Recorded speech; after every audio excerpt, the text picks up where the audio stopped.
Hey there, everybody, and welcome back to Glenn and Adrian's Rock Talk. And today's episode is going to feature the early years, first four albums of the band Kiss. And Adrian, of course, was a super fan back when we were kids, even.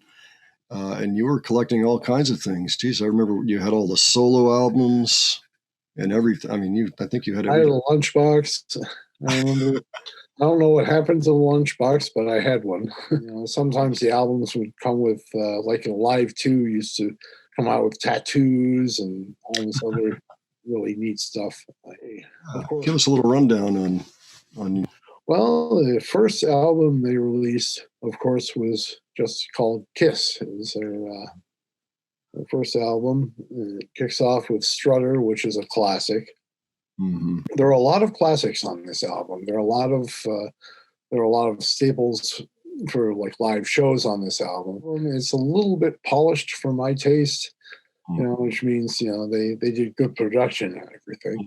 Well, first time out of the gate, they were probably trying to make a good impression. Well, the only three songs I could probably do without on the album are also the three songs that they don't play live all the time. Let Me Know, Kissin' Time, and Love Theme from Kiss, which was actually part of something they used to play live called Acrobat. Acrobat has more to it than that. Yeah, all the other songs are dynamite, and they get played on live on the shows all the time. Songs like Deuce, 100,000 Years, Black Diamond, those are all important parts of their show. Well, I did take a little look at that record and played several of the tracks. But yeah, I noticed Strutter was, I understand that's one of the songs that Paul Stanley and Gene Simmons wrote together, and that's kind of a rarity. They didn't do that very often, but on that one they did. And it was the first song on the first album. It was kind of like the Lennon-McCartney phenomenon. Yeah. One of them would write the song, but it would get credited to both of them or something like that. So they don't get the credits, but sometimes, they attribute it to one or the other. Yeah. The next record that they put out, I think later in 1974, was Hotter Than Hell. And I've heard a lot of people talk about how they hate the sound production on it. It sounds terrible. I love it. Yeah. It's got this raw sound that's just unique to that record. And I love the sound. You know what? I agree, because I noticed as I was listening through, the catalog, that I liked the sound of Hotter Than Hell better than the first album. Yeah. I actually liked the songs a little bit better too, I think. Yeah. So. Probably for those reasons, for the sound and everything, it's probably my favorite of the Kiss albums. Yeah, the only thing I'm curious about is that they have like the strong Japanese motif on the album. And I assumed that was because maybe they went to Japan or something to record the album. Maybe there was some kind of studio there that they liked or something. I know that Gene Simmons knows how to speak Japanese. And, I think it's pretty cool and everything.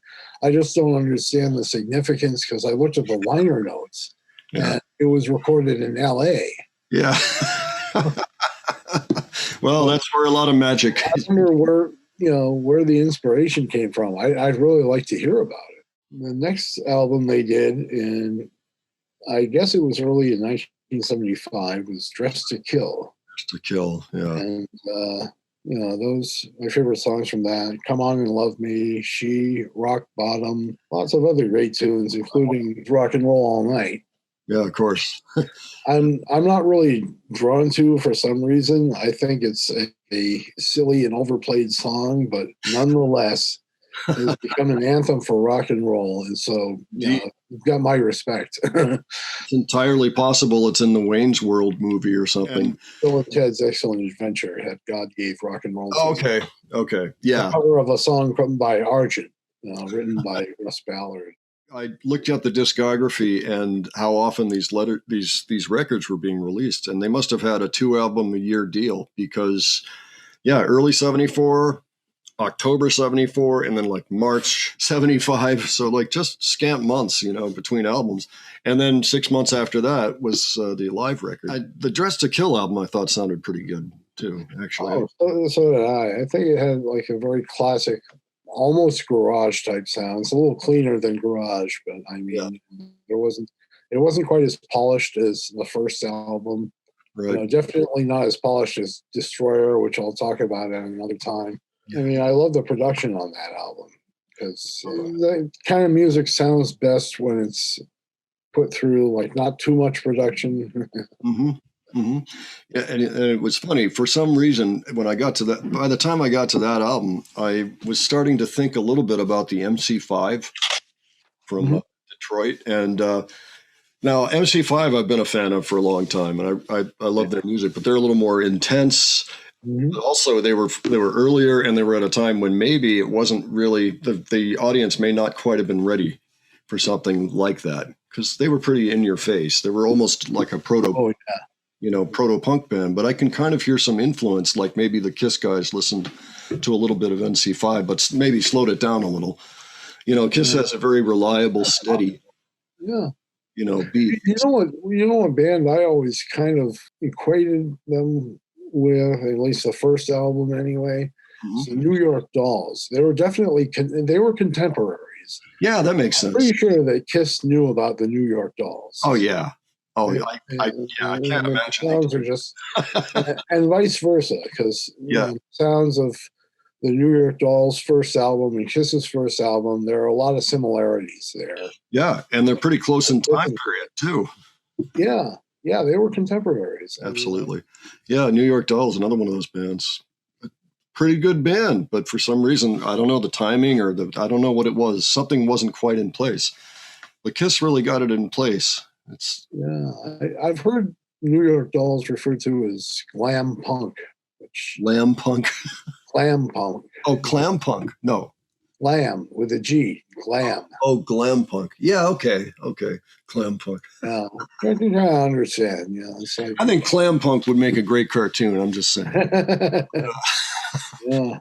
Yeah, okay. Yeah, no, that's a good way to put it. Yeah, I mean they rocked. They were a pretty good band, but their whole persona. I mean, everybody was doing. I mean, that was around the time of the Ziggy Stardust, David Bowie era.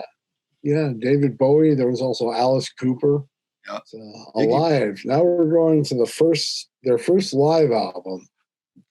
Now, the studio albums are really good. I think they're nice to have, and they let you know somewhat what's going to be on the live albums. But what Kiss was really about was the live show. The album Alive sort of reflects that. When you listen to that album, the music just has more energy. When you see them too, I mean, a lot of the show is visual. They have Gene breathing fire and spewing blood. And they got Paul jumping around the stage. He's the MC of the show. He's making the announcements. He's keeping the crowd engaged and everything. And then there's Ace with his smoking guitar and shoots bottle rockets out of the guitar neck. Yeah, I mean, there's a lot that you can get from a show or even watching a video of a show that you don't get from listening to the album. I mean, the album brings the sound of it to your living room. Well, you know what? I found a show on the internet, on YouTube the other day, that's only 3 days away from the show that we saw. We went and attended a Kiss show in 1996, which was supposed to be. Back then, it was the Fleet Center. That's right.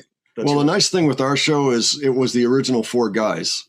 They were back together, and it really makes a difference. I enjoyed the show a lot. Like I might not necessarily put on a Kiss album of my own accord. I'd listen to it, but I wouldn't necessarily put it on. It's great watching the actual show, and Gene and the blood capsules and the fire and all the stuff shooting out of his guitar is really pretty amazing. And I think it actually came out of his hands at one point and went upwards for a little while. That's with one of the guitars. I think he starts jamming with the guitar. It starts spewing smoke, and then finally he puts it on a hook or something, and it's way up in the air. And he shoots a bottle rocket at it with another guitar. That's no way to treat a guitar. Well, they can do it. I mean, they're making enough money with all the shows. Sure, yeah. I think even the drum riser, I think, did something. I don't remember exactly. So, Yeah, I think in the early days they used to talk about how it was on like this hydraulic system, so the drum set would kind of like go up like this, and then shake, and then go like this, and then shake, and then go up like this, and Peter would be ducking his head so it doesn't hit the ceiling. yeah, that's too high. Oh, so they'd be doing this at a nightclub. I'm talking about the really early days. Okay. Yeah, of the 4 albums that we mentioned in this show, I'd say the most important one is a live one. Yeah, in my opinion. That's probably my favorite Kiss album as well. Well, I'll tell you, you're in good company. I know a lot of people consider that their best album. Yeah, it's about they're about the live shows. They're the band that they wanted to be the band that nobody ever saw, that they never saw, and they did a pretty good job of that, I think. Yeah. I have a feeling that eventually I'll sit and watch a whole bunch of Kiss shows because it is fun. Mm-hmm. But I'm just Mythology Volume 1 that has all the classic stuff on it. Well, folks, I hope you enjoyed the show, and if you did, I hope that you give us a like and maybe subscribe. A little subscribing helps, gets the word out a little bit more. Yes, and stay tuned for part 2, which will be next time. Thanks, Adrian, for sharing your expertise, and we will catch you all later. All right, take care. Bye. All right, see you later.